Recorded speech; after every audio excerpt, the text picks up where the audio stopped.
Welcome to the Total Soccer Show Weekend Review! After 164 years without any fanfare, Crystal Palace have finally won some silverware. At Wembley, Man City failed to get out of the blocks on a great day for soccer and for handballs outside the box. In the league, Goodison Park hosted a game for the final time and Jamie Vardy bowed out with a record that's sublime. Declan Rice helped Arsenal complete their second place story and Nottingham Forest are in the running for Champions League glory. And in Italy, it's all very tight for the Scudetto prize as both Inter and Napoli could only manage ties. My name's Ryan Bailey. Joining me today, your friend of mine, Taylor Rockwell. Hello, Taylor. Hello, Ryan Bailey. A lovely introduction as always. Did it hurt you to say ties, even though you needed it for the rhyme, or are you okay with switching to American parlance when you need to? I have said soccer for the past 15 years or so, Good Taylor. point. It's second nature. I'm okay now. Touche. Yeah, there we go. No issues here. Graham Ruthven, how do you feel about saying ties? I don't mind it. It's cleats. Cleats is the only one. I just can't bring myself to use that in any article or any context. But anything else goes. Bleating about cleating, are you? I see. Nope, never done that. Never done that. But the only... aren't like boots like heavy things that you wear with jeans? You wear to like work sites? Other people wear boots with jeans. Yes. And yes. You don't wear those to record every single day, Graham? I thought you wore heavy steel-toed boots for every recording session. Yeah, they're just in caked case. in mud. Yeah. It's quite the mess on the carpet, but yeah, worth it for the protection. You never know what will come out your ankles during the game or your toes. It's not specifically related to soccer, but the only sort of Americanism I can't get behind in sports is winningest. They were the winningest franchise. No, that's not grammar. No, that's not grammar. That's not grammar. Ironically, Does it serve a purpose, that word? Because we meaning Brits don't have a word that conveys the same thing. So even that I've been ground down on. Cleats though, that's where I draw the line. Do you assume it's because you support Wimbledon and Charlotte that you're uncomfortable with the term winningest? You don't support Wimbledon? Where's your uniform today? Hey, I apologize. I'm not on coordinated color scheme kit watch today. Nice of you both to do that because Wimbledon won. We're going to Wembley. Is Ryan going to Wembley? well, Taylor, this is where I break news to TSS HR department. I need to schedule some PTO for next Monday because I'm going to Wembley next week. Woo! Yeah. Denied. Okay. I tried. Welcome to America. I get to go as well, right? That's why. That's the only reason I wore today's jersey. I presume. Yeah. Approved? Weirdly, that one's fine. That one's fine. Yeah, your travel might be slightly less arduous and cheaper than mine, actually, Graham. So yeah, see you there. I don't know, Ryan. Have you ever tried to go from one end of the UK to the other? Actually, true. If it's a train, it'll be cost 3 times as much as a transatlantic flight in the UK. Anyway, that's perhaps we'll get to that in Weekend Review Extra. Wimbledon's triumph in the League Two playoff semi-finals, leading to a game at Wembley next Monday. Taylor, I don't know, man. I think you have carte blanche here to talk about it as much as you want to, because that's a huge deal, right? And that has to be a very exciting thing for you, an owner, a lifelong supporter, a lifelong hater of MK Dons, or maybe that's a more recent development. But I mean, it has to be a really exciting moment. it is a very exciting moment. It's a very special moment, kind of for the family as well, because I kind of consider this a family moment. We're very much the glue that holds the Baileys together is AFC Wimbledon, so it's good for us to have this moment. And a literal team of butlers, but yes. Well, obviously, Are they invited? They don't count. They're not coming. No, They're getting sent to buy the £30 No. tray of chicken wings at half time. That's right. Ruben Amorim's Wembley. actually paying for all my staff to come to the game. That's what's happening here. Yeah. That's good of him. It's very generous of him, yeah. I wouldn't do it. But no, very special moment, Taylor. I figured I'd make the trip because I don't know how often Wimbledon will get to Wembley, and I'll be able to go there with all my family and friends to Is this to the see first us. time, Ryan, you'll have seen Wimbledon at is. Wembers? It is. It is indeed. Wow. Well, I'm playing Warsaw, so it's W and W at W, Graham. It's actually the Wombles of Wembers at Wembley. Correct? Easy Yep. for you to say. It rolls off the tongue. My head hurts. Are you going to Anyway. look around the field and be like, that's where Dean Henderson handled the ball. That's where Erling Haaland couldn't score. That's also where Erling Haaland couldn't score. Historic ground. That's where Donnarumma saved the penalty in the Euro 2020 final where Italy won. Graham Watson. I'm hoping Graham my White. ticket isn't on the touchline where Chiellini did that thing. Yes. That's what I'm hoping. There's I a don't want to be in plaque. that part of Wembley. Yeah. Anyway, yeah, very excited. It's actually only the second ever game I've seen at Wembley. I saw the 2013 Champions League final, and this will be my second. So I'm very, very excited about it. Thank you for asking. There we go. All right. Much more on that, perhaps later. Sorry, Which Dad. one are you genuinely more excited about? Do you like? I'm assuming it's Wimbledon. Excited about? What do you mean? like between those two, which one do you think you had more enthusiasm for or have more enthusiasm for? Like if you're deciding again, if you have the option of seeing a Champions League final or AFC Wimbledon in a playoff final. Yeah. Arjen Robben or right? Miles Hippolyte. That's an easy Hippolyte choice. every day. There you go. Every day. That's what I figured. I don't think there's any contest there, Taylor. I figured that.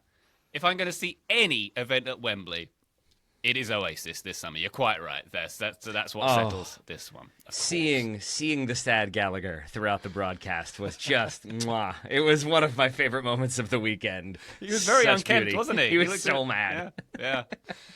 Oh well, that's probably not going to be the focus of our FA Cup. It might be. It might be. It might be. Before we get there, patreon.com/Total Soccer Show is where you can support this here endeavour. You'll get Weekend Review Extra plenty coming today, including the Eredivisie title race, the Portuguese title race, and much more. Lots of incredible action from this weekend in Weekend Review Extra. Patreon.com/Total Soccer Show is how to support us. You'll get access to our Discord server. All the cool kids are there. Please join us there. And as a reminder, we're on YouTube. Like and subscribe. Smash those buttons. Graham and I are both wearing our Wimbledon colours proudly today. Taylor's wearing blue. We'll have to get you a Wimbledon shirt, Taylor. We'll hook you up. There we go. I'd appreciate it. Thank you. There we go. Then I could be part of the Cool Kids Club. Consider it done. Part of the Semi-Cool Kids Club.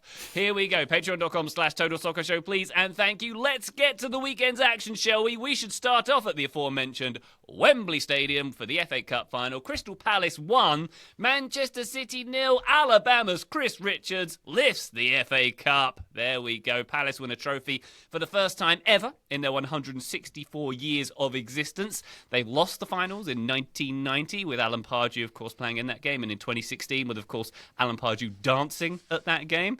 They're now in the Europa League. Graham, lovely impression of Pardew dancing. If YouTubers are enjoying that very, very much. I will say, Graham, like there was a lot of emotional moments from English soccer this weekend, not limited to Wimbledon's triumph, of course, but the last game at Everton, the last game at Goodison Park, men's game, I should say, Jamie Vardy's retirement, a lot of emotion at the end of this game as well. What I love is this for me epitomizes this season in the message from English soccer that underdogs can prosper. And we're getting that maybe with Nottingham Forest getting potentially into the Champions League next week. We'll see how things go. Newcastle, if we can call them an underdog, they're one of the richest teams in the world, but kind of an underdog winning the trophy as they did. Maybe Tottenham getting one too. Hey, that's too far. All right, sorry about that. But we can say, maybe we can look back on this Premier League season and say, it's not a classic. There wasn't much contest, arguably, in this Premier League. But these kind of storylines, Graham, are why we watch this game, are they not? Yeah, totally. This is the dream for so many clubs, not just in England, but around the world, that you might not be the dominant team in your league, but one day you will have your moment. And Palace have had to wait 119 years for that moment. I don't know if I've ever seen a crowd where, I don't know if you guys caught this shot, but as it became clear, obviously Man City put them under a lot of pressure in the last 10 minutes. There was 10 minutes of stoppage time at the end of this game. But when it ticks over to the final 30 seconds, and it is becoming clear that Palace are going to do it, they had this pan shot to the crowd. And I don't know whether, Crystal Palace fans, none of them are glory hunters, maybe not many tourists in that crowd. So you have different generations of fans. It was very clear that, you had older fans, you had younger fans. And I'm not entirely sure I've ever seen a shot of a crowd that looked so emotional. Everyone looked like they were on the brink of tears. I personally was kind of on the brink of tears. It was absolutely amazing. Really, really pleased for Crystal Palace. And you're totally right, Ryan. The Premier League season might not have been a classic, but I'll remember Newcastle winning the cup back in March or whenever it was, and I'll remember this day as well. Yeah, very good. Taylor, did you enjoy I'm not supposed to like Crystal Palace because they are local rivals to my team Wimbledon. We shared a stadium for a long time. But I can't get over the joy at full time there. And as I say, this is what it's all about, really, isn't it? And Manchester City, they've been to in their success era. I put that in quotes. I think it's 30-something times they've been to Wembley at this point. So I don't think we're shedding any tears for Noel Gallagher and his ilk at this point. Certainly not for Noel Gallagher and his ilk. I think seeing it through that City lens for a moment. I apologize to City supporters, but outside of that, this is sort of the ideal result in an FA Cup final because if you have the two big teams who maybe both are prioritizing Champions League or the league or whatever it is, it kind of just feels like an afterthought. It doesn't feel like it has that much severity or emotional sort of resonance. But when you have two smaller clubs, you also don't get maybe the hype and the enthusiasm for it that you might get otherwise. But when you have one relatively smaller Premier League club versus Manchester City, and then that smaller club ends up winning, it is sort of the perfect storm of you get the hype, you get the build up, but then you get the result that kind of leads to the surprise win for Crystal Palace. And it leads to really emotional scenes and really great sweeping crowd shots, even though my daughter at one point asked me, why are they all so mad? To which I had to explain that they're all very happy. They just look angry. That was very confusing for her 4-year-old brain. But it is, I think, sort of the perfect result if you are looking for that underdog story. And if you are a Crystal Palace supporter, it is definitely the perfect result. Definitely so. Graham, maybe we should talk about Man City, and maybe this does epitomise their season a little bit. It just seems like, for me, as a Luddite for these kind of things, the passing accuracy just isn't what it used to be. Am I being like, oh, things aren't the way they used to be kind of narrative here? But like everything seems a bit sideways. Everything seems a bit inaccurate. Is it that they just don't have the quality of players they had a few years ago? What is it that's driving this lack of City efficiency? Sorry, Graham. I was just going to say, I like Ryan referring to himself as a Luddite before complaining about passing accuracy statistics. Like, I think that makes you the opposite of a Luddite, Ryan. But I take your point. The passing accuracy was way higher. See, the thing is, Ryan, I think there were certainly a lot of sideways and lateral passing from Man City, but I think the terms of the game were decided by Crystal Palace, right? This is the game that they wanted to have. It was clear what Crystal Palace's game plan was. They wanted to sit deep. They were quite happy for City to have the ball. They wanted to stop them entering the box. They were getting lots of bodies between the ball and the goal. So I think it was quite difficult for Man City to create opportunities. They still managed to do that. I think the TLDR of this game is that Man City got very unlucky with, if we're being honest, one of the worst refereeing decisions I can remember in a big game, where Dean Henderson, I'm not entirely sure how that's not a red card. And we kind of overlook it because we all wanted Crystal Palace to win. I think the VAR maybe overlooked it for that fact as well. But can you set the stage for people who didn't see it? Yeah, so it's essentially a ball in behind. Erling Haaland is running in behind the Crystal Palace defence. It's the scenario of their nightmares. And Dean Henderson comes off the line and kind of misjudges. I think he misjudges the bounce of the ball. And so the ball kind of like holds up a little bit more than he's expecting. And so he kind of like bats the ball away and his hand is outside the box. Now, Erling Haaland was right there. He is about to take a touch. The goalkeeper's 20 yards out of his goal. The VAR decided that it wasn't a clear goal-scoring opportunity because basically Erling Haaland was going to be forced wide. I'm really not sure about that. I think he was going to take a touch around Dean Henderson and there was going to be an open net. So that's one thing to mention about for Man City. The other thing is Dean Henderson, as is football law, whenever you have a player who should perhaps be sent off, it is the law that they are then going to have the game of their life, and Dean Henderson did, and he made a few crucial saves in this game. And if you look at the numbers, like Man City had lots of opportunities. They obviously have a penalty saved by said Dean Henderson. So I think Palace rode their luck at times in this game for long periods of this match. But two things can be two things, Ryan, right? Like that is certainly the case, but it's also the case that Man City were very lateral, very safe in their passing.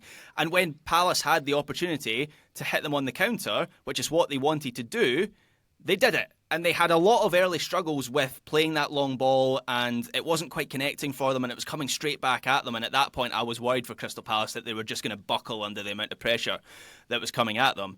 But for the goal, it is it's classic Crystal Palace under Glasner, where they are one of the best at vertical play, and they went from front to back. I think it's 9 touches in 13 seconds for them to score that goal.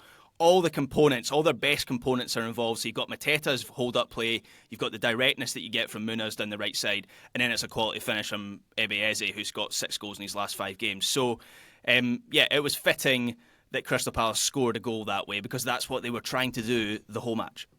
And the narrative in response to this result seems to be, to some extent, that like Pep got it wrong, that Pep overthought. This was another kind of Pep tinkering game, and I'm not buying into that really at all.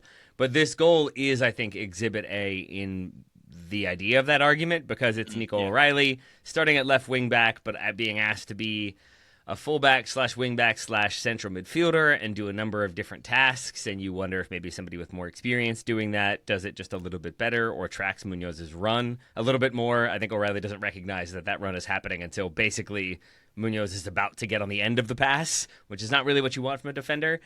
But aside from that, this felt to me like a smart, sort of proactive attacking lineup. There was an awareness there that we, Manchester City, are going to have a ton of the ball. We're going to have the lion's share of the opportunities. We don't need a ton of defensive presence through the middle. We need creativity. We need people who can move the ball and kind of find little pockets of space to then pull Crystal Palace out. And I think that worked largely. They just weren't able to find that end product. They ended up relying on, I think, on a lot of like near crosses, not really crosses from the wing, and then certainly not like quick passes through the middle, but more so sort of crosses from the edge of the box in that sometimes find an attacker, and then Henderson is there for the save, and sometimes they don't.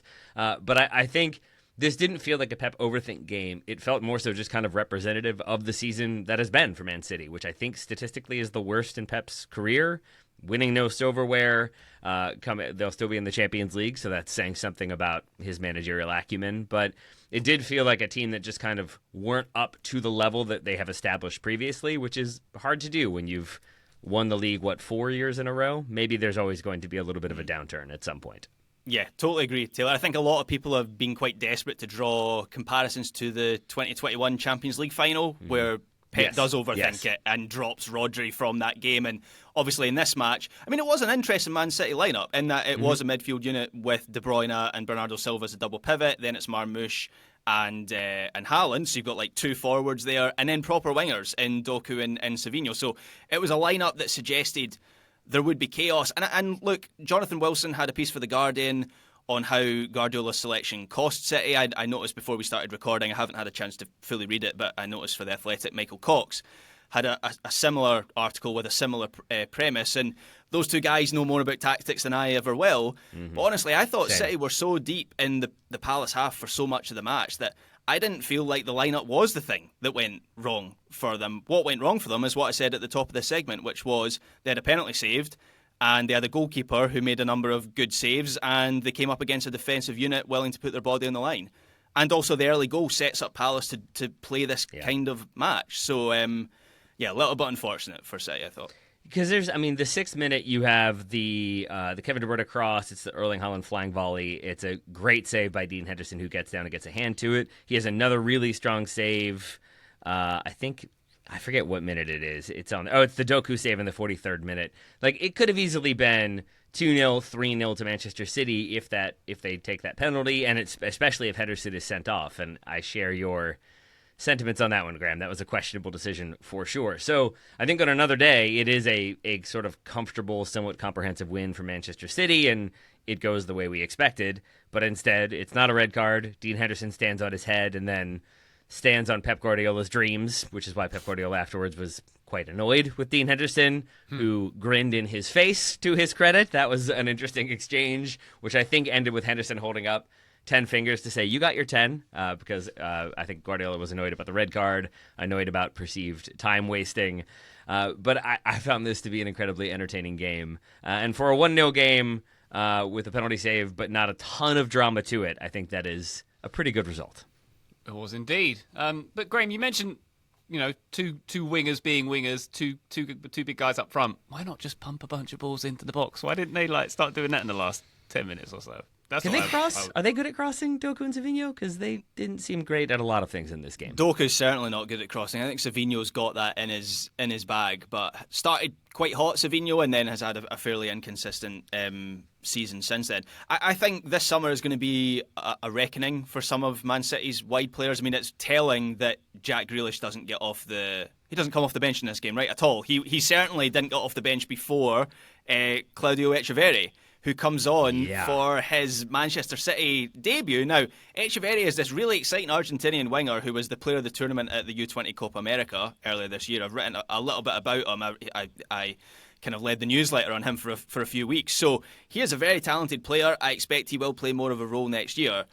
But for him it was notable enough that he was in the squad for the first time. He was on the bench for Man City for the first time in this game. For him to come on ahead of Jack Grealish and at the same time as Phil Foden is a real statement of where Pep Guardiola believes his wide options to be. So Doku, I think, is facing a reckoning. Grealish as well, Foden as well. It wouldn't surprise me if that part of the squad looks rather different for next season. Yeah, there you go. Much work to do at Eastlands this summer indeed. But congratulations to Crystal Palace on that FA Cup win. Let's take a quick break. When we come back, we'll go around the Premier League and the continent. Join us then. Total Soccer Show, welcome back to the weekend review. Let's go to the Premier League, where we've had 2 of the 5 Champions League spots confirmed. Just 1 point now separating 3rd through 7th, with 1 game left to play. Well, 2 games for some teams, including Manchester City, of course. Where should we start, Graham? Why don't we start at Goodison Park? Everton 2, Southampton 0. Do we even remember what the score is of this game? It was Everton marking the final Premier League game at Goodison Park with a win, though, of course. A very emotional day after 133 years at this stadium. Of course, we should note it was announced, was it earlier last week, that the women's team will be continuing, so it's not going to be knocked down, Goodison Park. It will continue, which is very good news. It's going to be saved.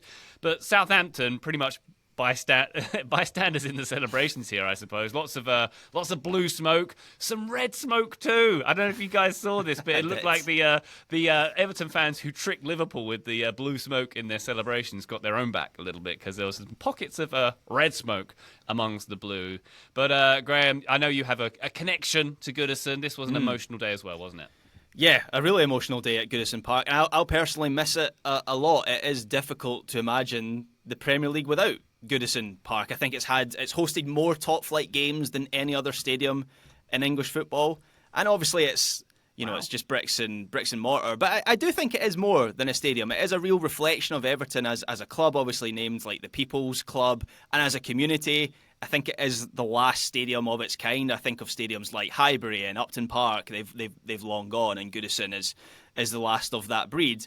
And just like things that I'll miss are stuff that you don't really see in modern football, like the way that there are terraced houses about 30 yards from the turnstiles on Goodison Road. And I mentioned this on the show a couple of weeks ago. There is a guy who lives at 9 Goodison Road, and he has got basically like every Everton icon, and Liam Delap, weirdly, to come into his house before the game to like sign the wall. And just stuff like that I love about Everton and Goodison Park. And the scenes of fans gathering hours before kickoff was amazing. Then when they did the violin version of Z Cars, but they had this little ceremony, or it was more than a little ceremony, it was about an hour and a half long, after the game. And they kicked it off with this violin version of Z Cars. And again, similar to the Crystal Palace pan shot, it shows the crowd, and there's people have got like their head in their hands. And Lucy, I was watching it in the living room, and Lucy was like, "Are you feeling okay this weekend?" I got a little bit emotional at that, so I was chopping onions at that point. But it is great that it is going to be saved, and I think the idea is that it's going to be a different stadium. I think they're going to maybe bring the crowd capacity down and maybe do some redevelopment work. But you couldn't build those Goodison Park. You just can't do it. Yeah, there you go. It has been saved. I did, in addition to that violin version of Z-Cars. No, Z-Cars. We've got to stick with that. The video of the whole stadium singing "There She Goes" by the Lars was awesome as well, because that's one of the best songs ever, which doesn't have any verses. It's just chorus. Isn't that crazy? It's a good football song. I'm not aware of Everton fans. I should clarify, I'm not an Everton fan. I just have a soft spot for Everton and for Goodison Park. I'm not aware of fans singing that before, so maybe that's going to be adopted as an Everton anthem. They also did this kind of, with a live band, this version of Spirit of the Blues, which is this great sort of like status quo style rock football anthem. I think it's slept on as a football anthem, so that was great as well. And I think there was a real mood of celebration around Goodison Park, because I think had this been last year, Everton might have been leaving Goodison under a cloud, because there wasn't a lot of positivity back then. I mean, imagine if they'd been relegated and then had to wave farewell to Goodison Park. But now there's a lot to look forward to. Like, Moyes has really steadied that team since coming in. They've got new owners. The new stadium looks incredible. I'm going to take a walk next week to have a little look around. I'm going to Liverpool, I should say. I'm not going to walk from Glasgow to Merseyside to have a look at the stadium. So yeah, there was an air of celebration that I think was really nice. Yeah, there you go. New stadium, Taylor, of course, Hill Dickinson Stadium, which sounds like a law firm, but it's a stadium. Amazing. I mean, it is a law firm, isn't it? That's what they are, Hill Dickinson. Oh, well, there you go. That's why it sounds like a law firm. Would you prefer it a bit more if it was like Hill Dickinson presents the new Goodison Park? That feels a bit much, right? The Hilly Dick. That's what I'm going to call it. By the way, let's move on. Hill Dickinson was the law firm that defended the owners of the Titanic. So, how did that go? Omens. I read recently that they sent White Star Lines sent families of deceased people from the Titanic like bills for burial, even though they didn't recover the bodies. Good stuff. So that's who they represented, just to be clear. All Yes, right, it was. awesome, nice. Oh wow. Let's move on from Boycott there. then. White Star Lines. They're totally still around, right? That's the thing. It always worked out for them. I think it's Sure. called, just Googling here, Royal Caribbean. That's what they've rebranded Oh, as. never mind then. Oh Never wow. Wow, don't make me think negatively about Coco K. Graham. Not today, please. Not today. Okay, congratulations to Everton on closing out their time at Goodison with a win. Arsenal with a 1-0 win over Newcastle. Another Declan Rice beauty. First time hit from outside the box from him was very nice indeed. Securing Arsenal their place in the Champions League next season, securing them second place in the league as well for the second consecutive season. Plenty of threat from Newcastle, though, Graham, in this game, particularly in the first half. They are third, Newcastle, now. Yeah, they were the better team in the first half. Arsenal had more of the ball, but Newcastle were clearly the more dangerous in quick transition, and David Raya made a couple of really good saves. There was one in particular from Harvey Barnes, which was heading for the bottom corner. And the way that Newcastle were set up was really effective. It was Sandro Tonali and Guimaraes marking Odegaard and Thomas Partey when Arsenal were trying to play out from the back. And that was really limiting them, and that led to Raya being a bit loose with his passing. There was a couple of opportunities where he has to kind of make amends for his own mistake. And then once Arsenal did get past that first line of confrontation, Newcastle were quick to drop into their 5-4-1 shape and restrict the space in between the lines. So it did feel like Newcastle might have gone into the break with a lead, but much like that game against Liverpool last week, Arsenal were a lot better in the second half. I think they got a bit of a rocket from Mikel Arteta. They were able to get MLS, the Pirate, into midfield more often. They pressed well on Newcastle. They kind of flipped the dynamic where it was Newcastle who were then struggling to get out from the back. And then Ricardo Calafiori coming on made a difference as well, because he wants to push up the pitch and be aggressive. I still think he's a quality player. Like, it's very unfortunate for him that Lewis Skelly has emerged in the way that he has, because I thought Calafiori was brilliant to start the season, and it was Calafiori who won the ball high up, which then led to the Declan Rice winner. So it's not been a great finish to the season for Arsenal, but they have secured Champions League football and finished on a high note here. Graham, for Newcastle, they have the one game remaining, home to Everton. I'm assuming they would like the win to be able to qualify for Champions League. Does this result make you doubt their abilities to get that done? No, I don't think so. I think Newcastle are in a really good place at the moment. I mean, they narrowly lost out here. As I said, first half they really could have been or should have been ahead. They're without Alexander Isak for this game as well, which is potentially a factor. It's Callum Wilson, who I think is going to leave. I've seen some rumours linking him with Wrexham, as well as Tom Kearney, who's apparently going to be paid £50,000 a week by Wrexham in the Championship next year. That's interesting, but that's off on a tangent. I still think Newcastle are a quality team, and I expect them to get the job done on final weekend. There we go. Taylor, talk about not getting the job done. Chelsea won Man United 0 on Friday. I don't know how much you want to talk about this game. What interested me was Man United with a pretty strong lineup in this one, considering they've got quite a big game coming this week. Yeah, I found that disconcerting. That they went with a pretty strong lineup, as you said. I think the expectation was, with their run of form, with Europa League final looming, that there would be more players rested. And I think this was Ruben Amorim trying to maybe make a statement and say, no, I can play my full team, we can get a win, and that can motivate us for the final and prove that we can beat anybody. And then they didn't, and they looked pretty bad. And Rasmus Højlund, I'm pretty sure has played soccer before. I'm pretty sure he has scored goals at some point.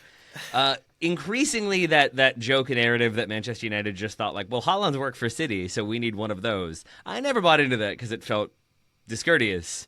Kind of buying into it a little bit more these days. He did not have a good game. No one from Manchester United really had a good game because it's this season. And for Chelsea, I don't feel like they were super impressive either, but they found a way to get the win. They grounded the win. It's a good header from Cucurella to make the difference. And if they don't get that result, if they had lost, Chelsea are more or less out of the Champions League spots. I think they still could mathematically get in, but at this point, they seem very likely to do the job. I think they've got Forest on the final day, so they will need that win because Forest could still leapfrog them. But it leaves Chelsea in a much stronger position and leaves me continuously flummoxed by Manchester United. The game was won by the one moment of quality in the whole match, which is not necessarily the Cucurella header, although that is a great header back across goal. It's the cross from Reece James after a little pirouette to lose as a Garnacho that he loses in the edge of the box, and then the cross to the back post is is excellent. So on that basis, Chelsea deserve to win this match. But I share your Højlund concern, Taylor. He's got a lot worse, I think it's fair to say. Like, I used to watch him and think the raw ingredients were there. Now he's just a shell of a player. Like, he basically offers nothing. No movement, no hold-up play, nothing. And actually, my reading of this selection from Amorim was, from his point of view, he was hopeful that he would find something. That he'd, ahead of that big game, he would find something from Haaland, he'd find something from the rest of the team, and he'd feel a lot better going into that match. I don't think he got that. And this is what Man Utd are going to have to deal with on Wednesday night for their biggest game of the season. I mean, it's a Manchester United team that, again, has scored 42 goals in a 37-game thus far season. That is an insane number.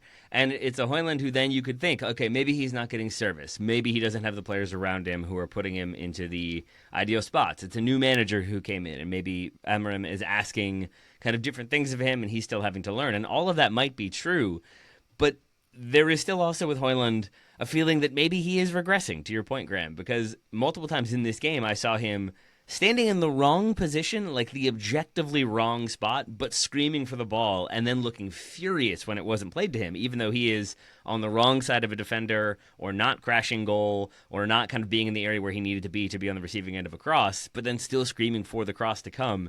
It just doesn't feel like it's syncing up. It doesn't feel like he's kind of finding certainly any level of form or consistency, but also any level of comfort, and it doesn't seem like that development is there. So maybe he just needs a preseason, maybe he needs a break and then a preseason, but he is a guy who I thought could be a long-term solution for Manchester United, and I'm not feeling that way right now. There you go. Watch him get sold and have the season of his life somewhere else, Taylor. That's the pattern. That's his tradition. There we go. The Dean Henderson, Scott McTominay, Anthony paradigm. That's the pathway. That's the pathway. Are Man United the sack boys of teams? Wow. Let's think about this.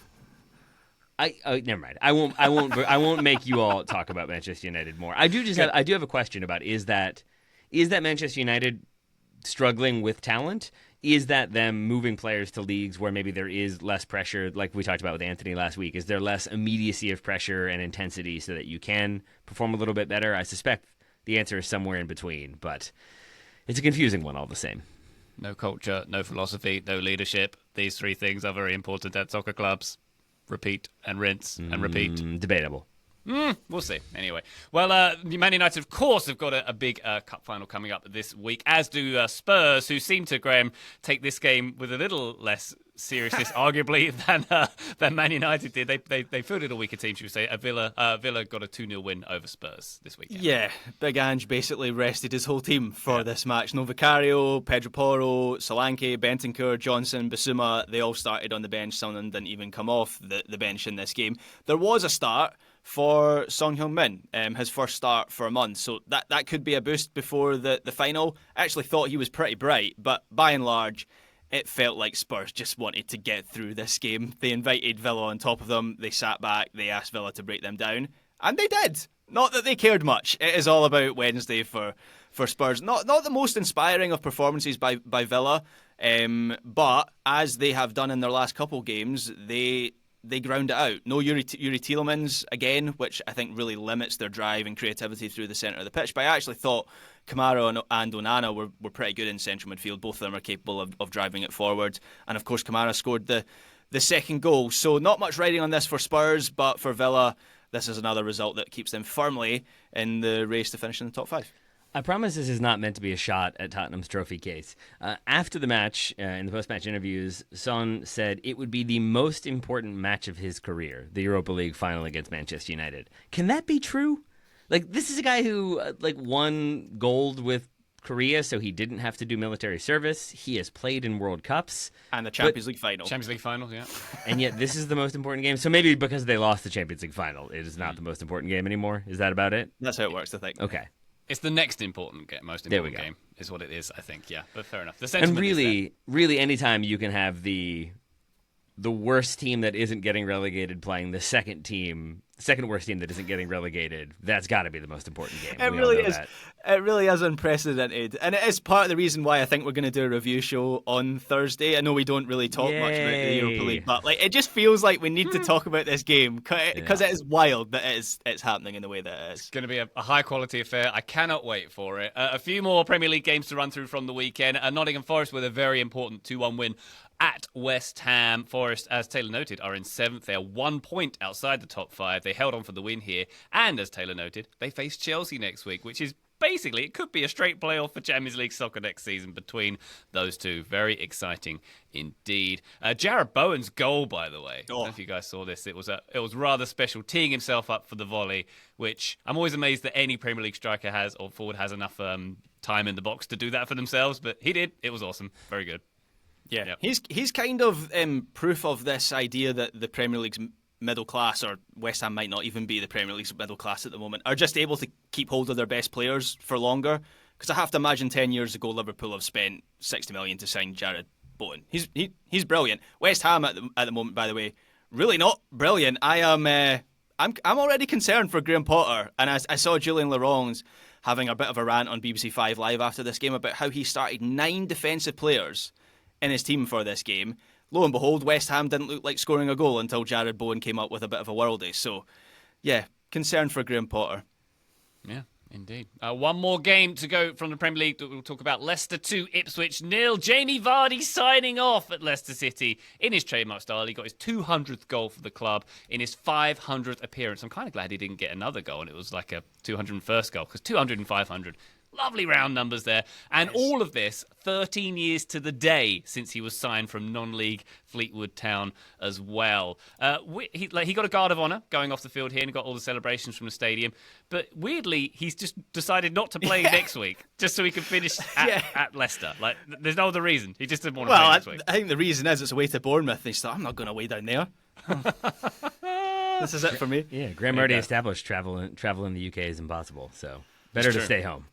Yeah, better stay home, indeed. But, I suppose an odd celebratory mood in the stadium for one relegated team beating another relegated team. Maybe that has an impact on Vardy's decision to just, miss a day of work.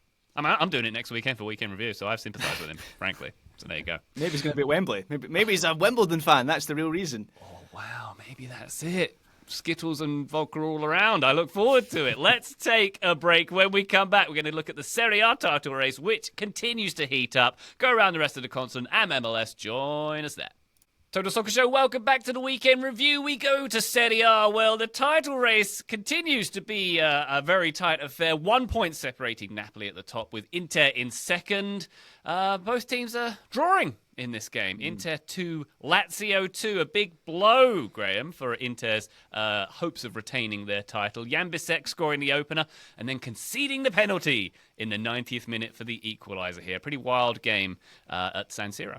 Yeah, and it was incredible drama following the two games, both at San Siro and Parma, where Napoli were playing, which were both happening at the same time. Of course, they had the full round of Serie A games happen at the same time to avoid any, Hong complications. Yeah, the biscotto, which exactly. is what they would call it in Italian. But they had one game on Saturday, just 9 at the same time on Sunday. Sure.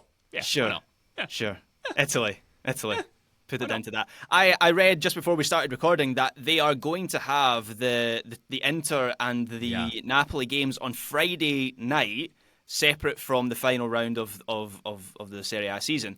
The reason for that is so that if those two teams finish on the same points in Serie A, and we've spoken about this in the show before, they do a playoff, as you'll know, Ryan, between those two teams. It doesn't come down to... Exactly, that's what they call it. It doesn't come down to goal difference or winning record like other leagues. And the reason I have it on Friday night is I believe if it were to happen, they would schedule it for the Monday or Tuesday, which is not ideal for Inter, who then have the Champions League final on the Saturday. The good news, it won't be happening, so that's fine. Oh, come on, Taylor. Why'd you have to bring me down like that? The only way that can happen, right, is if Napoli lose and Inter draw. So Inter have Como as their final game, so that could be a draw there. But Napoli losing as well to Cagliari, who have been fine but unimpressive. I mean, it could happen. It's not the like, if they both win, then it will happen. It sort of requires both of them to be horrifically bad, which could happen, but I don't think it will. Yeah, so having watched Napoli against Parma, and I was prioritising the Parma game for obvious reasons, wearing my McFratame shirt in the living room.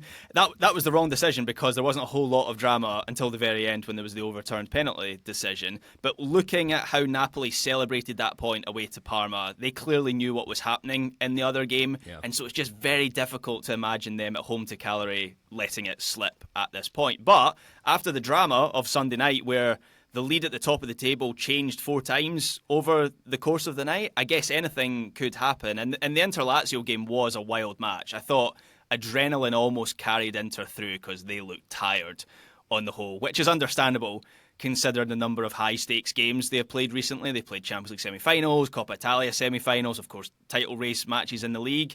But I didn't feel like there was the same intensity about Inter.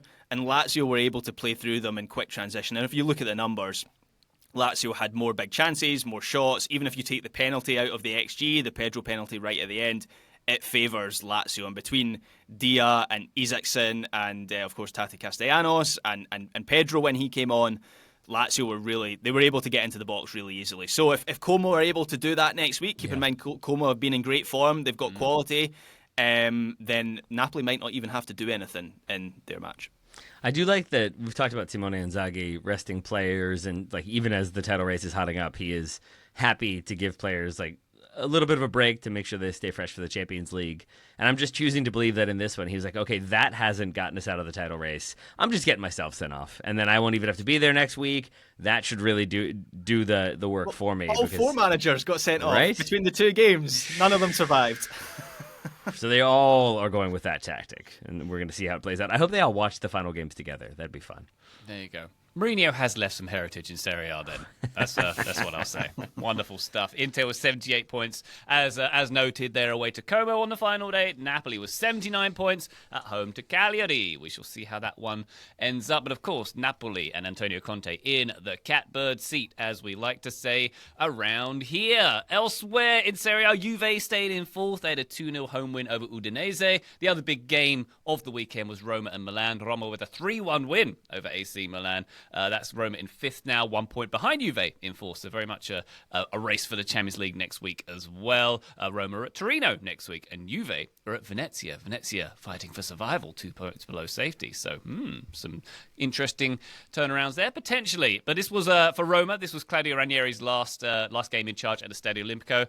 You may have seen the images of him being honoured with a lovely tifo and sort of getting emotional and clapping to it. He's moving upstairs at Roma next season unless they force him to do another season as they did this season. We shall see. But Milan's season is done at this point.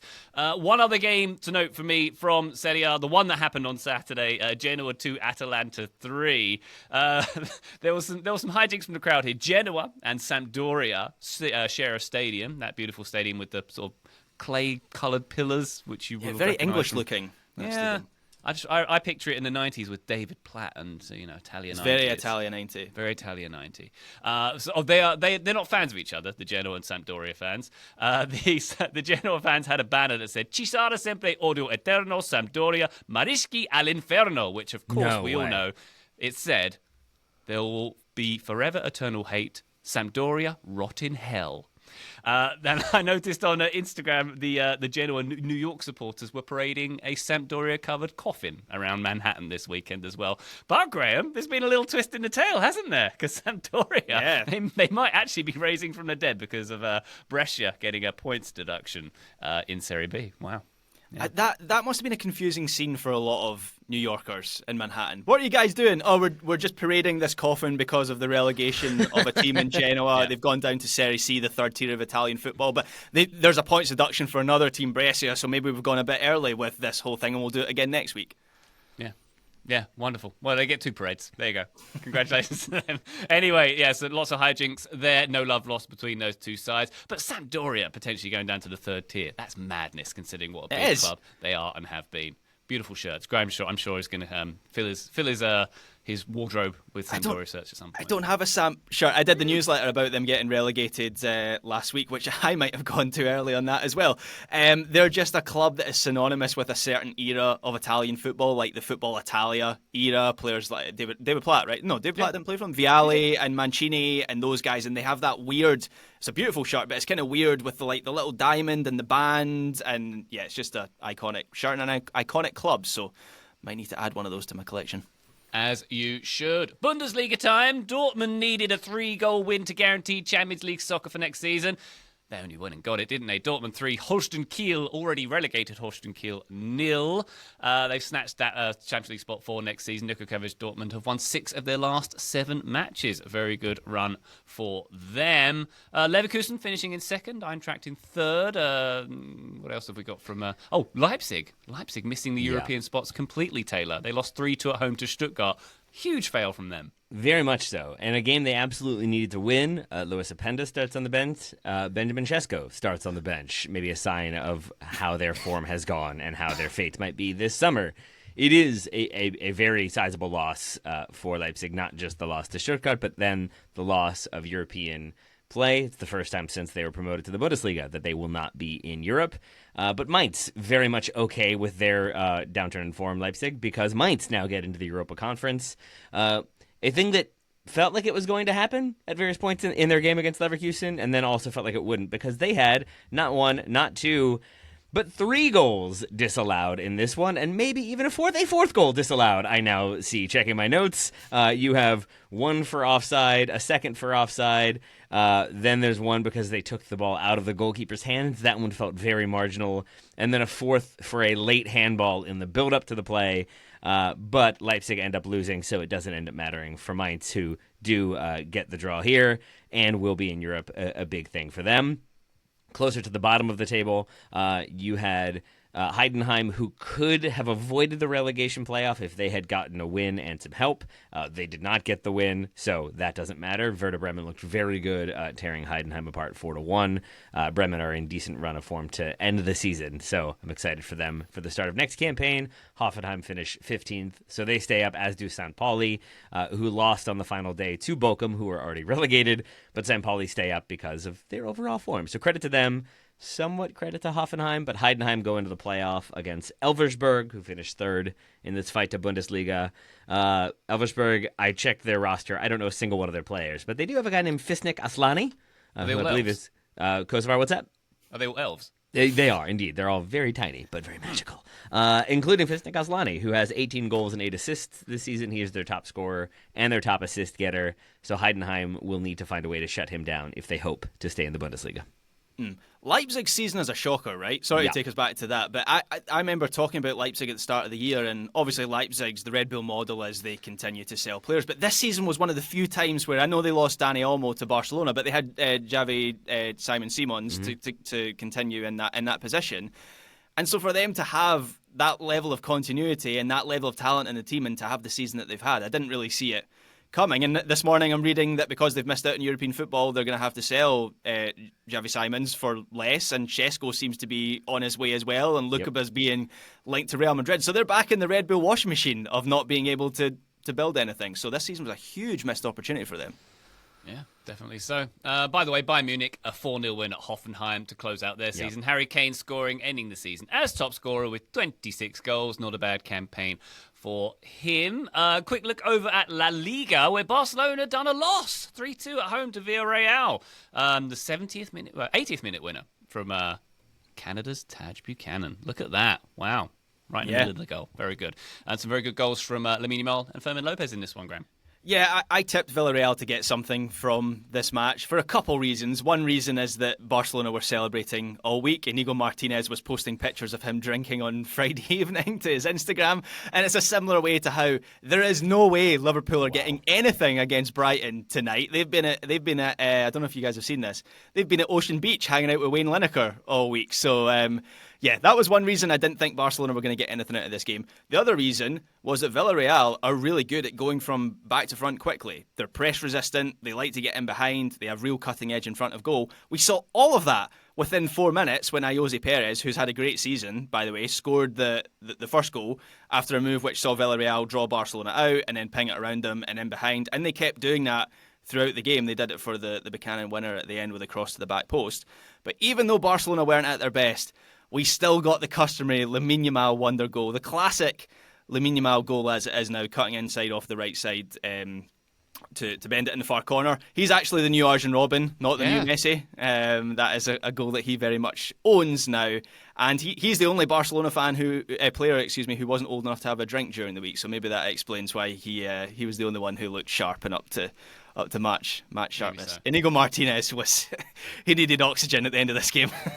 You say that's the Arjen Robben, the Lamine Yamal goal as well, Graham. I think there's another goal that Yamal's trying to perfect, which is the from the impossible acute angle on the edge of the 6-yard box. He did again where he hit the crossbar. He did in the Champions League final as well. He's determined to score that goal too. Very impressive stuff from him. Yeah, he can go either side. He's ridiculous. Calling him the new Arjen Robben definitely does him a disservice, which is saying something because Arjen Robben was really good, but he's a joke of a player. He is indeed. Villarreal clinching a Champions League space with that win. Real Madrid with a 2-0 win at Sevilla as well. Late goals from Mbappe and my boy Jude Bellingham helping Real Madrid overcome 9-man Sevilla. Ancelotti's final away game this was. And this one happening just days after Sevilla.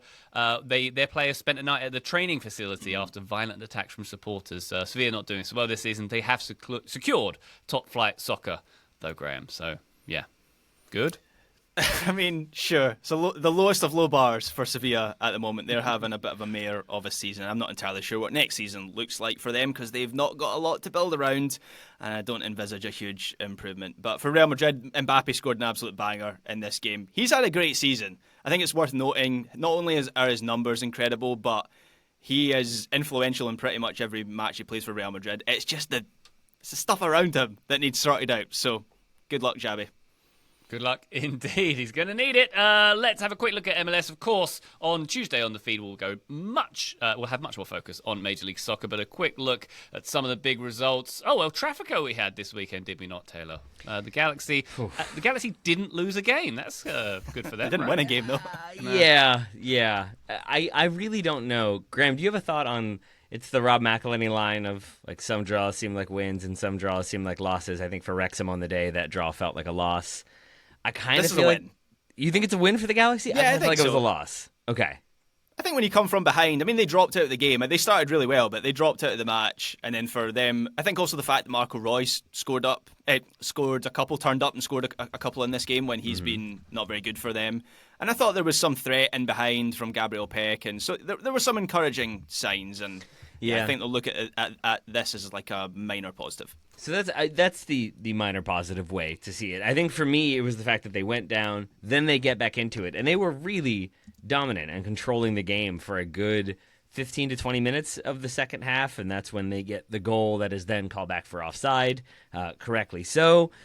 You get the equalizer courtesy of Marco Reus with a lovely free kick, and it felt like, okay, here we go. The Galaxy, even though they had the goal disallowed, now they've got it, pull back to a draw, and now they're going to get this win, and they're going to make something happen, and you get Gabriel Peck in the box wide open on a really lovely Marco Reus cutback in the 91st minute.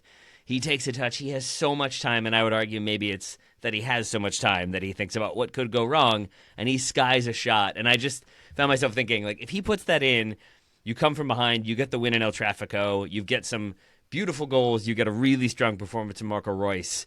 Does it feel like the building blocks are really there, and now you can kick on? And so maybe they are, maybe that just like good enough draw is sort of a stabilizing thing. But I think I came away from this one thinking this might have been what could have been game for the Galaxy, who did have David Lynch on the sidelines for this one. I was surprised to see. At least they had a small, skinny man in a pinstripe suit with a giant head of hair and a big head. That was either David Lynch or Ricky Puig. I forget which one it was, but it was definitely one of them. If it was David Lynch, he's done a Sampdoria there because, Oh, yes, of course. Good point. Good point. Anyway, all right. Maybe it was Ricky Puig's honoring of David Lynch. That's clearly what it was. That hair is insane. That hair when you're not playing soccer, if you're just trying to exist in a suit, that whatever Ricky Puig is going with, it's not working. It's not working in a suit. We need him back in a kit really soon. David Lynch has the best hair of all time, or had the best hair of all time. We can all agree on that, though, right? Surely. I'm with that. Yeah, good. Glad we agree on that. Philadelphia, they're top in the East after a 1-0 win at Atlanta. Vancouver still dominating in the West, but were held 0-0 at Austin. Graham, how are Inter Miami doing? They doing good? Not by the usual measure of good. No, they are in. In terms of goodness. They are in freefall. They've won just one of their last 7 games, conceded 10 goals in their last 3 games, and they lost 3-0 to Orlando on Sunday evening. It was just so easy for Orlando to get into dangerous positions in this match. The first Orlando goal is a joke where Gallese just punts it up the pitch for Luis Muriel to be clean through on goal. There's nothing more to it than that. That's all it is. And that sort of thing kept on happening where Miami were getting torn to shreds in quick transition. Ustari was at fault for the second goal. So it was a real bingo sheet of all the things that have been going wrong for Inter Miami recently. And it is very easy to see that Lionel Messi is getting more and more frustrated with every single game that he's playing. He's arguing with referees. Honestly, he might be... I've never said this about Lionel Messi before in my life. He might be trying a bit too much on his own at the moment. He spoke after the game, which isn't super common. That says to me that he recognises this is a crucial moment for this team, that they are in trouble. If this continues, Yavra Mascherano, I think, might not survive. I think there's already questions being asked of him. So yeah, they're not in a great place right now. Wow. What was Messi talking about? Was it Lay's chips or that Michelob or whatever it is? He is in a new Lay's chips advert over here with Leah Williamson and a couple other players that he is clearly not in the same location as. Like it's meant to be like an English pub, and so they cut to Messi and then they cut to the rest of them. Nah, I don't think you met. I don't think you were in the same location. So... He does love those Lay's chips, though. You've got to give him that. He does. Yeah, there Maybe we go. a bit too much on the basis of Miami's performances this year. Well, that is the weekend review. What a weekend it was, and a big one, of course, coming next weekend as well. We've got weekend review extra hitting the feed. PSV Eindhoven with their triumph in the Eredivisie at the expense of Ajax's downfall. We'll be covering that and the Portuguese race, which Sporting have triumphed on as well. Do join us on weekend review extra, patreon.com/Total Soccer Show, if you'd like to hear a little more about the weekend. But for now, Taylor Rockwell, thank you very much indeed for your contributions here. Thank you very much indeed, my friend. Graham Ruthven, pleasure as always. My good man. Thank you, Ryan Bailey. Thank you very much, listener. We'll be back on the feed very shortly, but for now, bye.